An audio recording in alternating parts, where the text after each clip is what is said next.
I am using Notepad to write my Java program. First, I import the package java.io star. Then, I create a class named main and define the main function inside it. To display the text hello, I use System.out.print hello. After that, I save the file as main.java.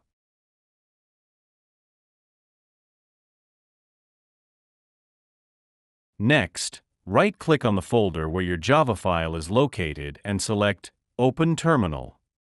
Once the terminal is open, type the following command to compile your program. Java cmain.java.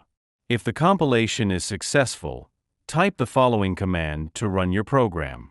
Then run using java main.java. This will display the text hello in the terminal.